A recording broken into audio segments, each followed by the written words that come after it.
HM pour Home and Mixing, donc c'est un logiciel d'édition musicale. On était une équipe de 3, donc là on a un développeur qui est avec nous qui ne peut pas être là aujourd'hui parce qu'il s'est absenté. Il dort. Voilà, il doit boire à mon avis. Ouais, d'accord. On avait aussi un consultant qui n'était pas présent pour l'hackathon, mais qui nous a aidé à développer, à penser au logiciel dans les jours précédents. Donc, qui est ingénieur. Ingénieur. Donc alors, pour procéder, on a une liste d'instruments, une bibliothèque, pour défiler. Donc, il suffit de faire des swipes avec le doigt. Une fois qu'on a sélectionné des sons... Ah. Ouais, ça marche mieux.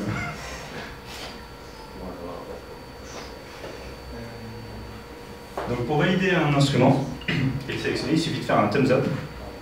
Hop, il apparaît dans l'éditeur. Donc là on peut sélectionner autant d'instruments qu'on veut.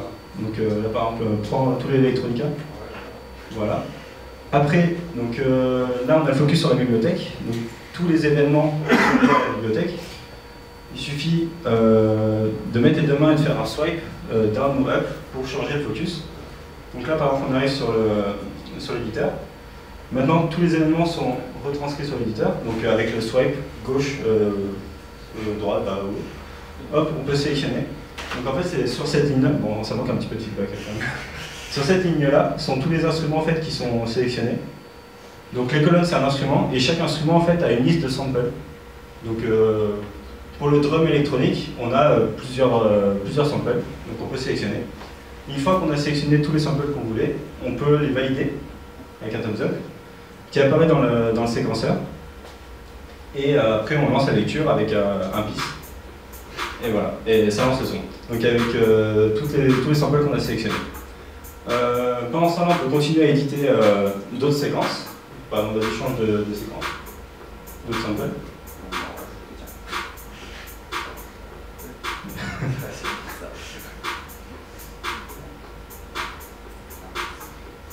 Non, c'est dans le sens. Ah oui. Ouais, forcément ça marche pas. Donc là, vas-y.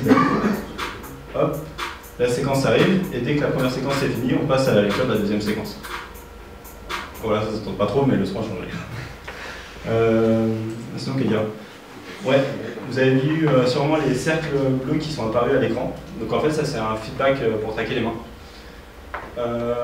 Les swipes, on a eu du mal en fait à utiliser les swipes natifs du SDK. Donc on a recodé avec les gestures.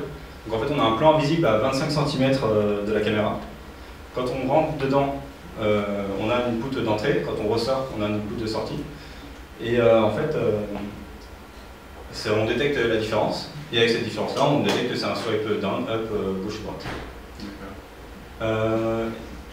Le cercle bleu, justement les cercles servent à ça. Il y a quelque chose qui ça fait rire. C'est l'analogue qu'on utilise mais à 40 cm. Ouais. D'accord. En fait on avait des points on ne savait pas trop comment ça allait, on n'arrivait pas à l'utiliser donc on l'a refait. Donc le cercle bleu, l'alpha augmente jusqu'à 25 cm et rediminue, donc comme ça on a un bon tracking des mains. Voilà, sinon quoi il y a d'autre un truc à ajouter quoi. Non. Voilà, c'est à peu près tout. Merci.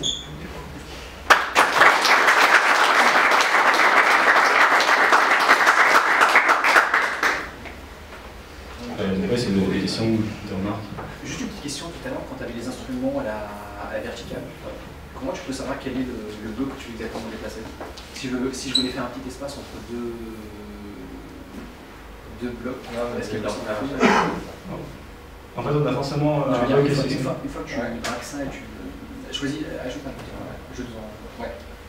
Comment, si tu as une deuxième colonne sur ta droite, comment tu peux choisir laquelle que tu veux déplacer? C'est gauche et droite. Ah, si tu... Ah, ok. D'accord.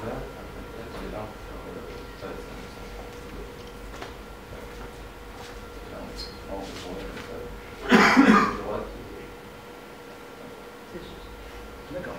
Et si tu as une troisième au milieu, comment tu fais?